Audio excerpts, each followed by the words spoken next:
an sigi kunba fɔlɔ o ye min ye Turki o ka cɛ min bɛ drone dilan o ka cɛ min bɛ drone dilan o yɛrɛ de y'a sen fa ka taa Mali la a taara Mali la kun min kama an bɛna an da don o la n'an tɛmɛna ka bɔ yen nɔ min ye comment ça s'appelle Umar Amadou Ambalo min tun bɛ dangadenya la k'ale bɛ Mali ta tiɲɛ Umar comment ça s'appelle Amadou Ambalo n'o ye Guinée-Bissau président ye an ka cɛ ta tiɲɛ b'ale nɔfɛ u ka jamana la an bɛna an da don o la n'an tɛmɛna ka bɔ yen nɔ an ka délégation min taara Irisi jamana kan an ka délégation min taara Irisi jamana kan an ka ministre minnu taara Irisi jamana kan olu seginna i y'a faamuya wala ka taa Mali kɔnɔ a bonne nouvelle min bɔra o ko la an bɛna an da don o la minisima i y'a faamuya bala olu gɛntɔla min filɛ nin ye tagali bɛnnen t'u ma i y'a faamuya bala o bɛ ka complot sugu bɛɛ lajɛlen ta ka Mali sɛgɛrɛ an bɛna an da don o fana la n'an tɛmɛna ka bɔ yen nɔ min ye Tchadi ministre de défense i y'a faamuya bala ministre de défense o fana démissionnera a démissionnera ko min na an bɛna an da don o la n'an tɛmɛna ka bɔ yen nɔ jigitugu masa Assimi Goïta cɛ kelen min b'a fɔ ka kɛ Assimi nka cɛ a tun ko k'a bɛ dɔgɔtɔrɔso min jɔ i y'a faamuya b'a la a ye dɔgɔtɔrɔso jɔ an bɛna fana dalilu di aw ma n'an bɛ taa an bɛ se Mohamed Samasegu ne yɛrɛ terikɛ Mohamed Samasegu a ye appel lancé ko opérateur économique fɛn fɛn bɛ Mali kɔnɔ i y'a faamuya b'a la n'u sera ka pick-up n'u sera ka pick-up n'u sera ka 100 san k'a di i y'a faamuya b'a la Mali sɔrɔdaso ma k'ale bɛ 200 san ni min sera ka 50 san k'ale bɛ 100 san dɔ fana bɔra ka Samasegu jaabi an b'o fana ka fɛn k'a la Samasegu walahi bilahi Samasegu b'a san Samasegu non ale tɛ kuma fɔ a kun fɛ dɛ Samasegu ko Mali opérateur économique ni min sera ka i y'a faamuya b'a la pick-up den 10 san ka di Mali sɔrɔdaso ma k'ale bɛ 100 san ka d'u ma k'u ka kuma caman dabila u ka baara kɛ faso ye dɔ bɔra ka Samasegu jaabi ko ni Samasegu sera ka den 100 san k'ale bɛ den 200 san o b'a jira k'a fɔ an ka sɔrɔdasiw olu bɛna pick-up sɔrɔ fan bɛɛ fɛ Samasegu de b'a fɔ k'a kɛ ne yɛrɛ terikɛ ale tɛ kuma kun fɛ dɛ wa ale tɛ kuma lankolon fɔ dɛ wala an bɛ cɛ in ka video k'a la walasa Samasegu bɛ se k'a ye cogo min na ni Samasegu cɛ ka video ye n ka cɛ a ye lahidu min ta maliyɛndenw ɲɛna bilahi a b'a kɛ a b'a bɔ a sira fɛ Samasegu an bɛ ɲɔgɔn bolo ne balimaw nin de ye an sigi kunba ye an bɛna an da don nin ko ninnu de la k'a walawala ne balimaw min ye turukɛnw ye u ka cɛ min bɛ drone dilan drone minnu b'an bolo Mali kɔnɔ cɛ min b'a dilan a y'a sen fa ka taa Mali la i y'a faamuya b'a la ka taa coopération drone minnu dira Mali ma o ye baara jumɛn kɛ baara waɲa ka ɲi wa wali baara waɲa man ɲi Assimi ko baara waɲa ka ɲi i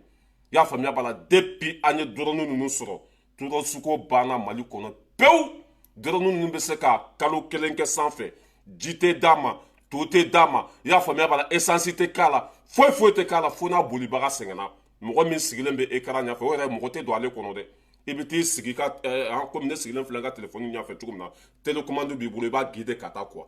ale bɛ boli ten de mɔgɔ tɛ don a kɔnɔ foyi fo ni mɔgɔ min bɛ k'a guider ni sɛgɛnna dɛ sinon drone tɛ sɛgɛn a cɛ min bɛ ka drone ninnu dilan k'a di Mali ma a y'a sen fa ka taa Mali la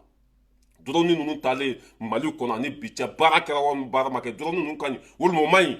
Assimi ko drone ninnu ka ɲi fo ka dama tɛmɛ Assimi ye médaille di i y'a faamuya ba Turki ministre min bɛ ka drone ni fɛnw dilan i y'a faamuya PDG min yɛrɛ ta ye drone ninnu ye min b'a fabriquer i y'a faamuya b'a la Assimi ye médaille d'a ma o yɛrɛ de taara dɛ mɔgɔ tɛ dɛ min yɛrɛ bɛ drone fabriquer min yɛrɛ ta ye drone ye i y'a faamuya a société bɛ mɔgɔ min yɛrɛ bolo o yɛrɛ de bɔra Turki ka taa Mali kɔnɔ Assimi ko baara waɲa ka ɲi a ye drone fɛn fɛn di Mali ma a bɛɛ ye Mali kunna wolo wa bɛɛ y'a ka baara kɛ Assimi tilala ka jɔnjɔn ta k'a d'a ma ka médaille ta k'a di cɛ ma o b'a jira k'a fɔ ne balimaw n'an bɛ taa an bɛ se drone bɛna caya Mali kɔnɔ tuguni parce que nin cɛ in ka taa Mali kɔnɔ i y'a faamuya b'a la ka segin ka taa Turki n'a ma dɔ fara drone in kɔ siga bɛ ne la dɛ a bɛ c'est à dire n'a bɔra Mali la ka segin ka na Turki n ka cɛ drone bɛ kɛ Mali kɔnɔ komi kɔnɔ parce que a bɛna paquet de di Mali ma a bɔgɔden n'i taara Mali kɔnɔ n'i ɲɛ dara Assimi kan i bɛ k'a fɛ tuguni o i y'a faamuya b'a la cɛw cɛ mana taa mali kɔnɔ ni ɲa dara asimi kan i y'a faamuya b'a la i bɛ kɛ mali fɛ tuguni parce que danbe bɛ asimi na a ye cogo a bɛ tiɲɛ yira a ye cogo i y'a faamuya b'a la a b'a yira mɔgɔ la ko cɛ min a bɛ layidu dafa a curuki min bɛ drone dilan n'a seginna ka taa ka jamana kɔnɔ a ye nin sɛbɛn aw ka bila yen dɛ a bɛna drone wɛrɛ fara min ninnu b'an bolo a bɛna dɔ wɛrɛ fara olu kan a bɛna caman di an ma ka tɛmɛ fɔlɔ ta kan ne balimaw tiɲɛ de tɔgɔ ye ko ala asimi depuis a sigira a ma voyage mɔgɔba bɛɛ lajɛlen bɛ k'i sen bɔ i kɔnɔ kɔrɔ ka taa asimi fɛ yen nɔ depuis asimi sigira a ma voyage mɛ mali bɛ ka jɔ diɲɛ bɛɛ bɛ k'i kun da mali kan wa diɲɛ bɛɛ bɛ mali fɛ bi tiɲɛ de tɔgɔ ye ko ala bin cogo t'a la a min ye turki i y'a faamuya b'a la o ka pdz min bɛ drone dilan drone société yɛrɛ ɲɛmɔgɔ o de tun bɛ mali kɔnɔ kunun asimi koyita kɛrɛfɛ u b'a yira k'a fɔ baara banna an bɛna drone caman sɔrɔ tuguni drone caman o bɛna fara kɔrɔlen kan tuguni i sɛbi de la nin cɛ in asimi ko diyara a ye dɛ depuis a ɲɛ dara asimi kan ka sira de quoi depuis a ɲɛ dara asimi kan wala a yɛrɛ ko k'a nisɔndiyara k'o ye nisɔndiya dan ye ko mɔgɔ min don hɔrɔn don i y'a faamuya b'a la danbe bɛ a la a bɛ layidu timɛ a bɛ layidu dafa wa hɔrɔn totali k'o de ye asimi ye i b'a dɔn suraka ninnu ka cɛ ni ye layidu tigi de olu bɛ sa i kɔ de min ye drone ɲɛmɔgɔ n'ala sɔnna ko a tɛ kɛ basi ye min na bɛ dɛsɛ caman bɛna fara o kan an bɛ tɛmɛ ka bɔ yen nɔ ne balimaw an bɛ taa binɛdi sawu umaru anbalo n'i ko dɔ ka su tɛ ko ala t'i ka dugu cɛ ni hasididen ninnu de tun ye sanction ta k'a da mali kan ni bɔnɛma wolo ninnu olu de tun bɛ ka makɔrɔn sago kɛ a min ye binɛdi sawu i y'a faamuya b'a la umaru anbalo a ka jamana na bi kuran tɛ yen kuran tigɛra fan bɛɛ fɛ k'a da kun jumɛn ka kuran juru b'u la kuran juru b'u la min ye dolari wari o 10,17 o juru de bɛ umaru anbalo la wari tɛ ka sara kuran tigɛra i y'a faamuya la binɛdi sawu kuran tɛ yen bi hali pale la kuran tɛ yen hali pale la kuran tɛ yen ne balimaw n'an bɛ taa an bɛ se dɛ segukaw ka dugawu minɛna segukaw ye cɛw cɛ danga segukaw ye mali jugu fɛn fɛn danga a bɛɛ lajɛlen bɛ ka malo ala bɛ mali fɛ kira bɛ mali fɛ malidenw bɛ mali fɛ barika bɛ mali la segukaw ka dugawu bɛ ka minɛ ni amadu anbalo ale ni alasani daramani watara i y'a faamuya b'a la olu de tun bɛ fɛ mali ka kɛ yoko fila ye olu de tun bɛ fɛ mali ka kɛ jugu sago ye bi binɛdi sawu kuran tɛ yen parce que o ma se ka kuran sara gasoil da ka gɛlɛn min ye dolari wari i y'a faamuya b'a la a 10,17 o de juru bɛ umaru anbalo la a ma se ka kuran facture sara kuran tigɛra ye pewu kuran tɛ yen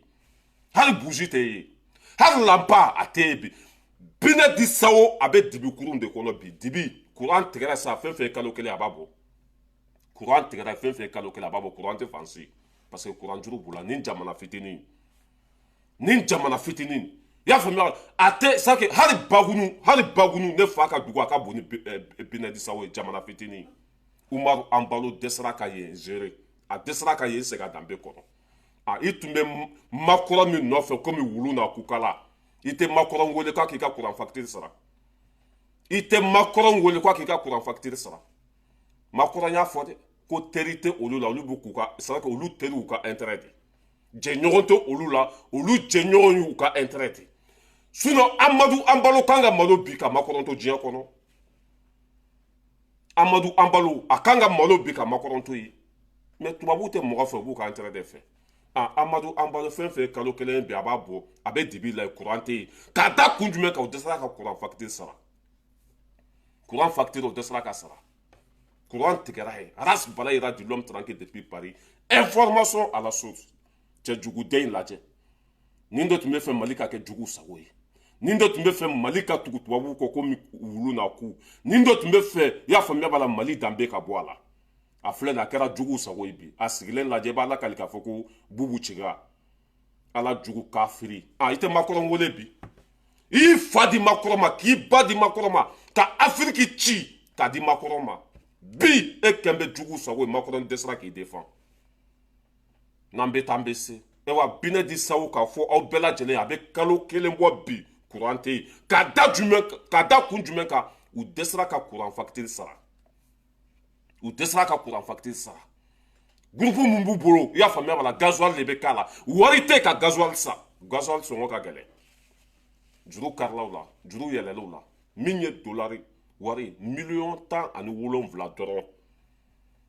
dolari wari $17,000 a tɛ tɛmɛ CFA miliyari dama kan a man ca yɛrɛ quoi a tɛ tɛmɛ CFA miliyari dama kan jamana kuntigi dɛsɛra k'o sara courant tigɛra fan bɛɛ fɛ hali a bɛ si yɔrɔ min na courant tɛ yen kuma ma se fantanw ma bana jugu fura ye fura jugu ye n'i ko dɔ ka su tɛ ko ala t'i ka dugu jɛ nin tun man ka mɛn diɲɛ kɔnɔ quoi jamana kuntigi k'u dɛsɛra ka courant sara jamana tɛ i y'a fɔ courant tɛ jamana kuntigi fan si la ye courant tɛ fan si bi cɛ o cɛ bilala mali la ala y'a bɛɛ halaki cɛ o cɛ bilala mali la ala y'a bɛɛ malo cɛ o cɛ bilala mali la ala y'a bɛɛ kɛ yoko fila ye cɛ o cɛ bilala mali la ala y'a bɛɛ nagasi mali ma foyi ɲini diɲɛmaw fɛ basigi lafiya sinon an ma mɔgɔ fa nɛni an ma mɔgɔ ba nɛni an ko an bɛ fɛ joli bon ka dabila mali kɔnɔ an bɛ fɛ ka k'an yɛrɛ ye an ma se mɔgɔ si ma mais n'aw de ko k'aw b'anw tɔɲɔ fɛn bɛ yɛlɛ aw la ɲin tɛ fɛn min t'a kɔnɔ n'aw de ko k'aw bɛ bi anw kan k'aw minɛ k'an di jugu ma walayi ala bɛ ko yira aw la i y'a faamuya garankɛ ma min da bagolo kan min ye umaru amadu anbalo binɛ disawo u ka jamana kɔnɔ ye courant tɛ yen ka da kun jumɛn ka wari t'u bolo wari tɛ kɛsi kɔnɔ wari tɛ ka courant sara u binna fo k'u kolonkolon u ta tiɲɛna fo k'u kɛ jugu sago ye n'an bɛ taa an bɛ se wa ni nin tun ye mali de ye i bɛ fasoden jugu ninnu o bɛ k'a partager fan bɛɛ fɛ ni nin tun ye mali de ye i bɛ ala jugu ninnu ye o b'a partager mais nin kɛra u jɛɲɔgɔn de la nin kɛra u teri de la mɔgɔ ŋaniya jugu den minnu tun bɛ mali kɔnɔ n'u tun bɛ fɛ CEDEAO ka i y'a faamuya b'a la mali minɛ k'a di tubabuw ma a nin kɛra u teriw de la umaru anbalo bi a sigilen b'a malo kɛnɛ kan a ta tiɲɛna a halakira a kɔ jɛnina a ɲɛ jɛnina courant tɛ yen binɛ disawo yana ba aras bala yɛrɛ de filɛ nin ye k'a fɔ aw ye courant tɛ yen parce que wari tɛ kɛsi kɔnɔ économie tɛ yen cɛ banna baara ma k'a kɛ gitari foyi k'a kɛ va-et-vient ye coup d'état main dɛ le putsch dɛ a bɛ makuraw nɔfɛ komi wulu na kukara jamana kɛra tonbo ye jamana kɛra i y'a faamuya bɛɛ b'i sago kɛ wari suɲɛna wari yɛrɛ tɛ kɛsi kɔnɔ tuguni jamana binna fo ka kolonkolon courant tɛ jamana min kɔnɔ baara bɛ se ka kɛ yan an bɛ 20e siècle de kɔnɔ courant tɛ jamana fɛn fɛn kɔnɔ entreprise tɛ se ka avancer yen baara foyi tɛ se ka ɲɛnabɔ yen courant tɛ plus de 1 mois courant tɛ binɛ di sago ka da kun jumɛn kan jamana binna wari tɛ yen ala k'aw bɛɛ nagasi ala k'aw bɛɛ ta tiɲɛ mali bɛ sira min kan n'aw sira mali la o kɔrɔ k'an bɛ ka kuma min fɔ tiɲɛ tɛ mali bɛ sira min kan walahi n'aw sira mali la o b'a yira k'a fɔ an bɛ sira min kan tiɲɛ tɛ mais an ye mun ɲini diɲɛmaw nana bi an kan o bɛ k'an fa n'an baw faga o bɛ k'an ka jamana ci an ko k'an bɛ k'an yɛrɛ ye ko ayi ala bɛ mali labila u ye cogo jumɛn n'an tun bɛ nkalon kan là d'accord n'an tun taara bin mɔgɔ kan là d'accord mais an ma se mɔgɔ si ma diɲɛmaw de nana fitinɛ kolokolo anw fɛ an ma foyi ɲini jolibɔ ka dabila i y'a faamuya bala baara ka kɛ tiɲɛ kan jamana ka segin a danbe kɔnɔ an ye nin dɔrɔn de ɲini n'a ko anw kana lafiya ala bɛ doni sigi aw kun doni min b'a to n'a bɛ ɲina mali kɔ a binɛ di sago ka président lagalagatɔ in amali dɛmu in i y'a faamuya bala jugu sago in courant dɔrɔn a tɛ binɛ di sago plus de 1 mois dibi bɛ fan bɛɛ fɛ dibi kurun bɛ fan bɛɛ fɛ i y'a faamuya bala ni su kora an ka cɛ bɛɛ b'i ba bolo n'an bɛ taa an bɛ se ala ka barika don tiɲɛ la an bɛ tɛmɛ ka bɔ yen nɔ an ka minisiri minnu taara irisi jamana kan n'o ye alifuseni sanu ministre de l'économie a n'a nɔfɛ mɔgɔw o ni bonne nouvelle baden de nana mali ka avion a bɛna wuli hara tɛ miɲɛ an ka air mali a bɛna wuli hara tɛ miɲɛ min ye tɛrɛmoyen ye a bɛna boli mali kɔnɔ hara tɛ miɲɛ min ye nucléaire ye courant min y'a faamuya bala n'a ɲɔgɔn bɛ faransi bolo yan irisi bɛna taa o dilan mali kɔnɔ nka cɛ an ka to asimi kɔ a bɛ mali fɛ ka tɛmɛ ne ni e bɛɛ kan an ka to asimi kɔ i y'a faamuya bala a bɛ mali jɔ an ka to asimi kɔ i y'a faamuya bala n'an bɛ 100 ans sɔrɔ yɔrɔ mali bɛ kɛ duba ye ne de y'a fɔ an tɛ kɛ mɔgɔ fɛ ten dɛ wa an tɛ tugu bɛɛ kɔ i y'a faamuya an tɛ kɛ mɔgɔ fɛ ten an ɲɛ bɛ fɛn dɔ de la an ɲɛ bɛ tamasire dɔ de la asimi na n'an tugura asimi kɔ ka asimi dɛmɛ mali bɛ lafiya an ka minisiriw taara irisi jamana kan fɛn min bɔra o ko la an ka jɛ an ka lamɛn ɲɔgɔn fɛ n'an bɛ taa an bɛ se Mère, bonsoir, bienvenue. Direction Russie, la création d'une compagnie aérienne pour la desserte nationale et sous-régionale, l'accès du Mali à des satellites de communication ou encore le financement de l'usine d'affinage. Au menu des rencontres de la délégation malienne à Moscou avec les administrations et sociétés d'État russes, le ministre de l'économie et des finances et ses collègues ont notamment rencontré des responsables des ministères russe des transports et des affaires étrangères. Envoyés spéciaux à Moscou, Yaya Kounate, Brahima Koulibaly.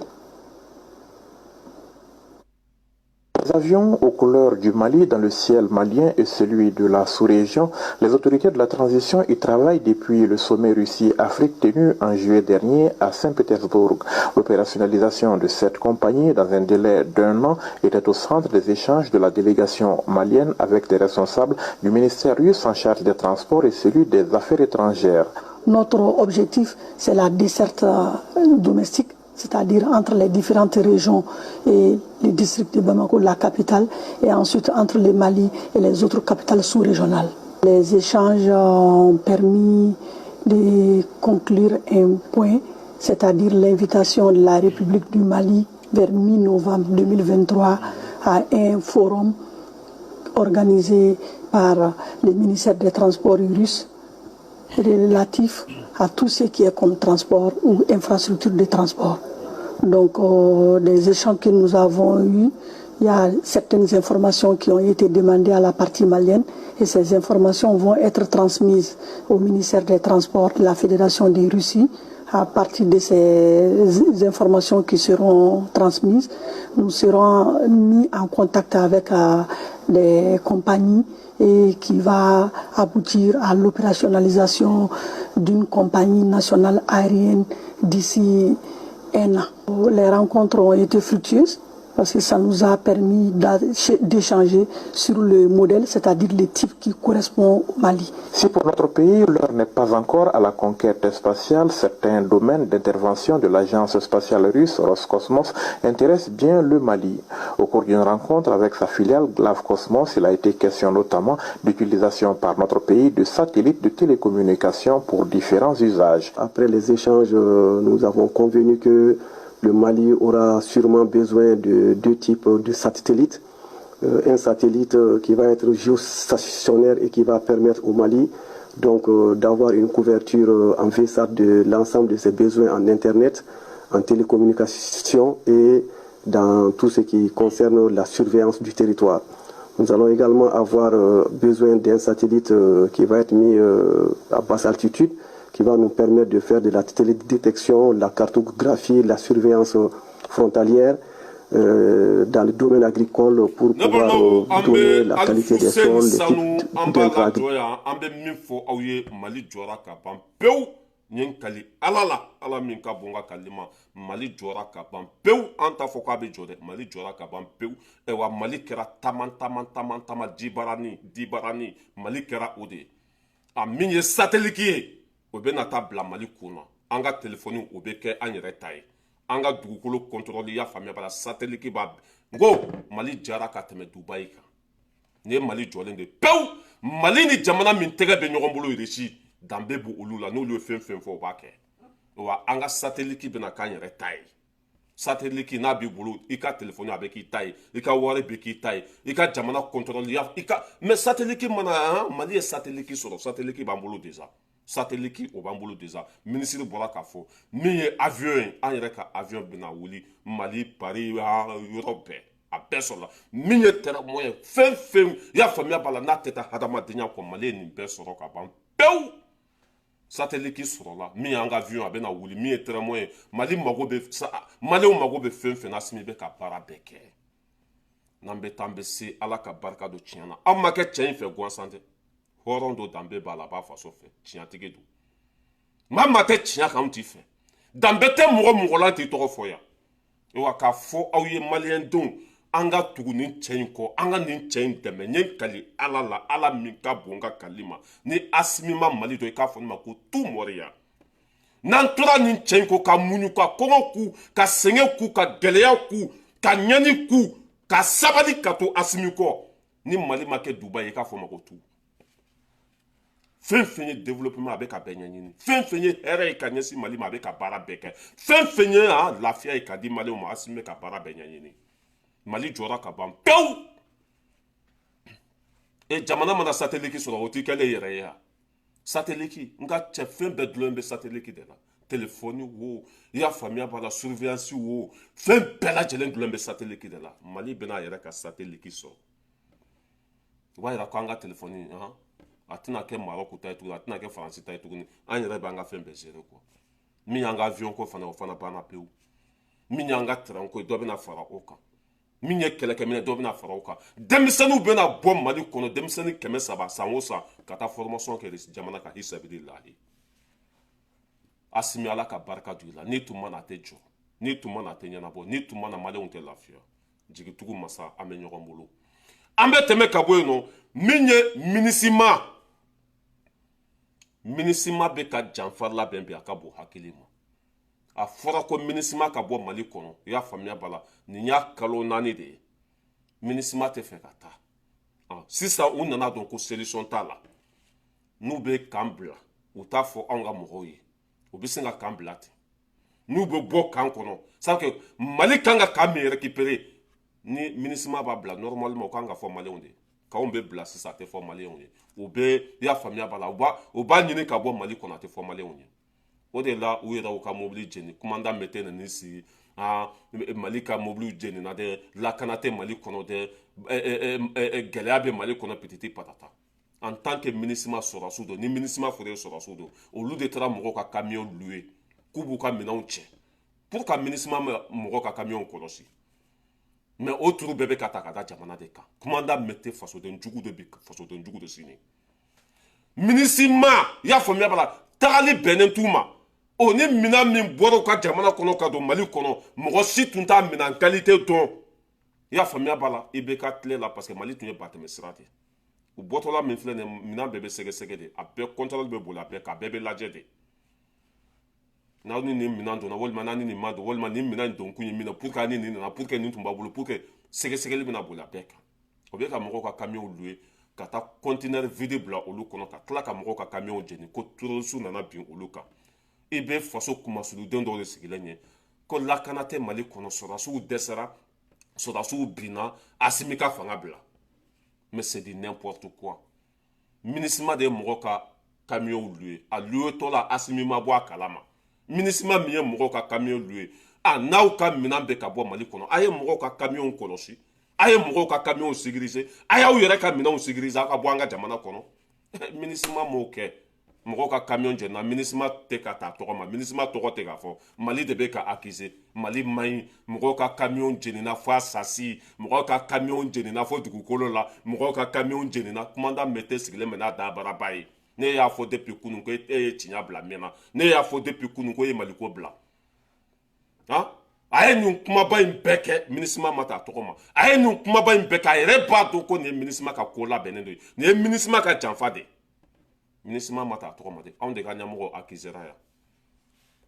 gɛlɛya bɛ Moti dɛ MINUSMA ka minɛn jenina dɛ ne yɛrɛ badenkɛ ka camion tun b'a la dɛ camion kura olu bɛɛ jenina ni balimakɛ nata ka bon k'a ka camion bila ka taa MINUSMA ka minɛnw ta n'a ka camion jenina i balimakɛ ka taa MINUSMA mɔgɔw ɲininka u ka camion ma jeni k'u to Mali ka minɛnw tali la o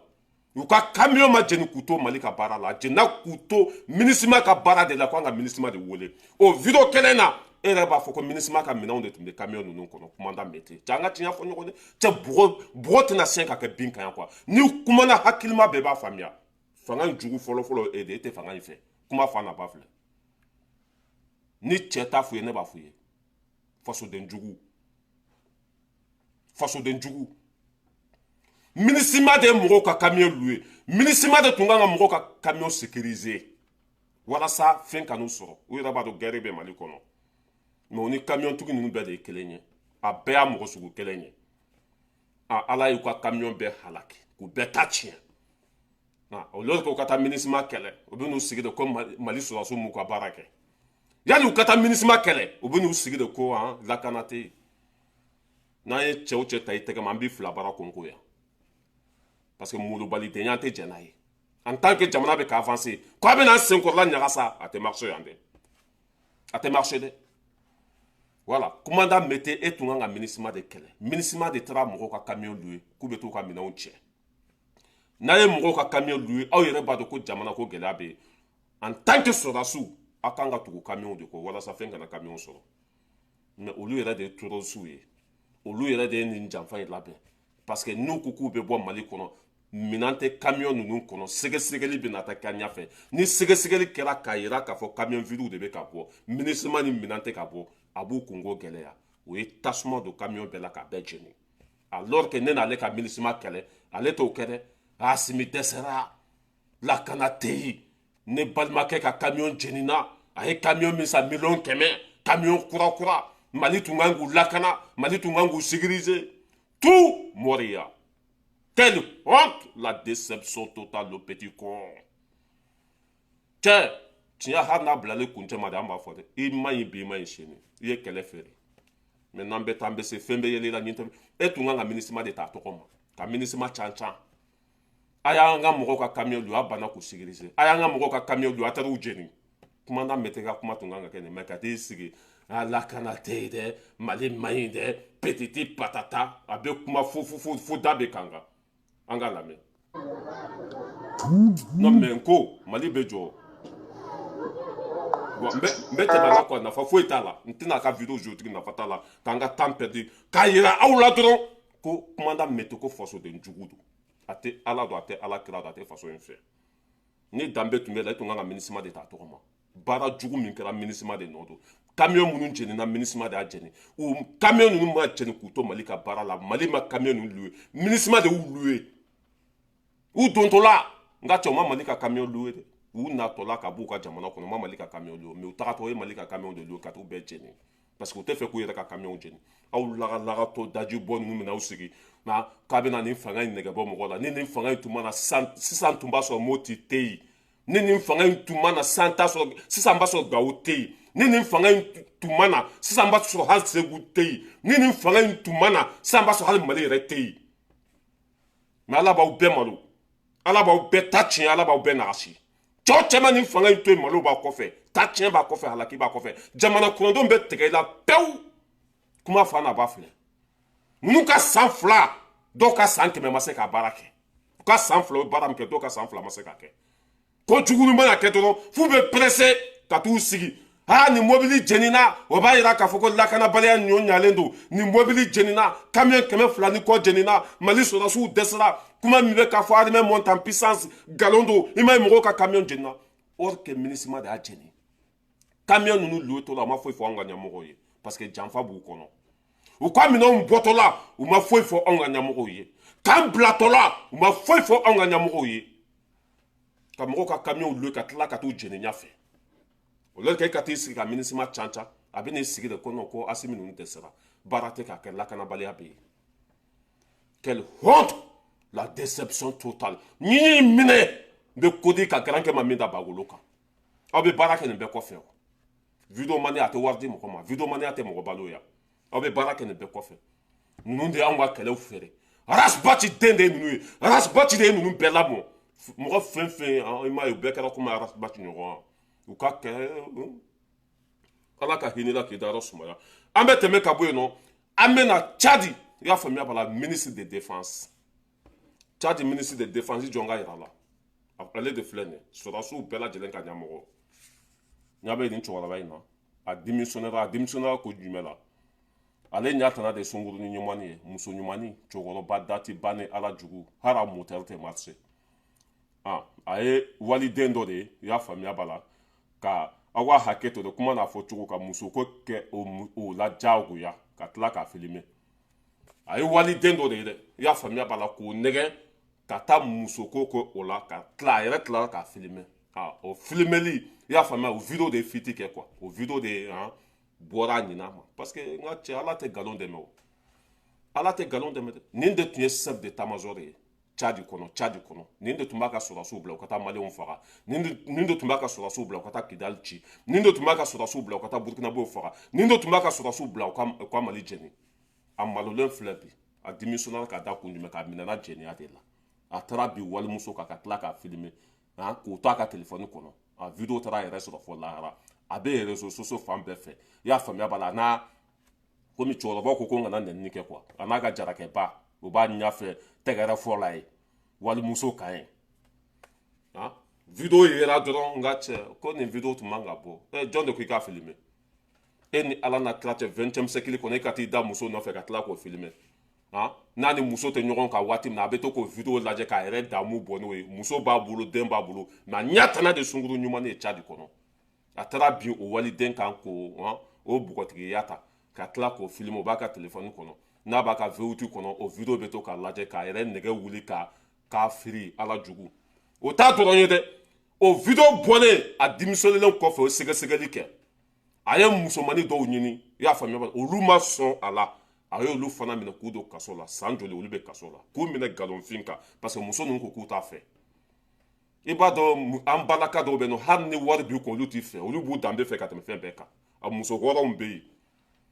a ɲɛbɔra musomanin wɔɔrɔw fɛ k'a bɛ fɛ ka jɛ olu nɔfɛ olu ko k'u t'a fɛ a m'olu sɔrɔ min kɛ o dimi bolo a y'olu minɛ k'u don kaso la nkalon kaso olu ka tiɲɛ dɔnna bi a dɔnna bi k'a fɔ k'olu tun bɛ nkalon kaso de kɔnɔ nin bɛ ne ma Tchad peut-être o bɛ nin minɛ k'a kun ci dɛ o bɛ sɔn ka nin faga quoi o bɛ sɔn ka nin faga nin kɛwale jugu de taara ye cɛkɔrɔba la wa bɔgɔtigini dɔw fana sara Tchad kɔnɔ a tɔgɔ b'o fana la parce que n'ale y'i ɲini n'a min sɔrɔ i y'a faamuya b'a la a b'i don kaso la walima a b'i faga nin cɛkɔrɔba ta ti bannen ye a démission ça que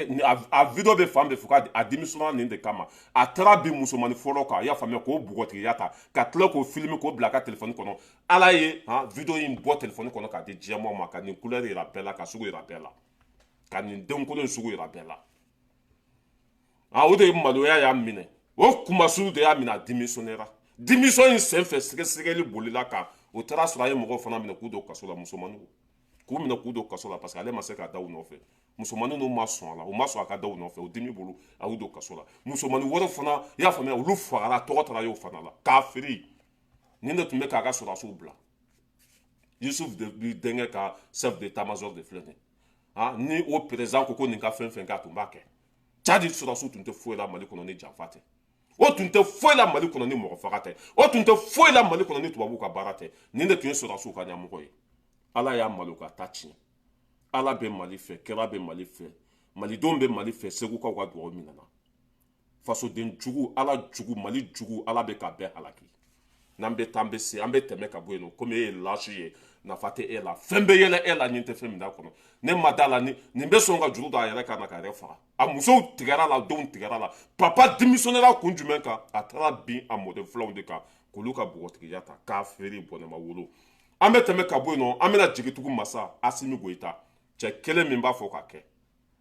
a ko k'ale to Mali kɔnɔ min ye santé ye min ye kɛnɛya ye min ye lakana ye min ye Mali ka yɛrɛma hɔrɔnya ye k'a bɛ sɔrɔ diyagoya Mali ka intérêt ko de ka bon ni fɛn bɛɛ Asimi Goyita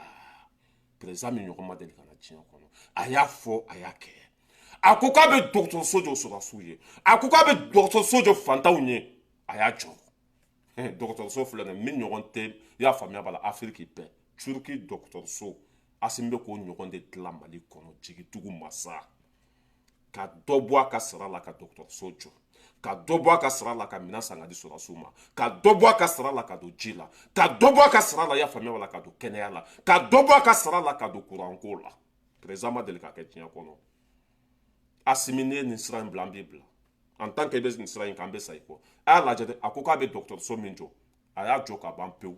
a image filɛ an tɛ kuma an kun fɛ dɛ a y'a dɔgɔtɔrɔso lajɛ k'a firiw bɛ t'u sigi an tɛ Asimi fɛ anw bɛ Asimi fɛ parce que a bɛ ka baara min kɛ a bɛ hɛrɛ di anw ma a y'a lajɛ 5 RFP fo an ka Asimi fana kanubaw fana k'a yira o la k'a fɔ Asimi ka baara belebeleba min bɛ yan nɔ n'a contrat yɛrɛ bɛ Turkiɲɛnw bolo dɔgɔtɔrɔso min bɛ wele ko Luxembourg n'a bɛ Turki jamana kan o modifié o yɛlɛma copie dɔ de bɛ anw fɛ yan nɔ dɔgɔtɔrɔso belebeleba logement ninnu de filɛ nin ye sa ni Ala sɔnna ma a bɛna yɔrɔ caman ye bi ɲɛ bɛ nan bɔra ni min ye san ani ninnu o bɛɛ kelen ninnu ma se fɔlɔ mais nin sera hôtel la mais nin kelen bɛ nin jɛ a ɲɛ b'a la ka taa nɔ voilà n b'a kɛ video surumaniw ye pour que a ka se k'a faamu Asimi kanubaw bɛɛ lajɛlen ka se ka nisɔndiya ni a ye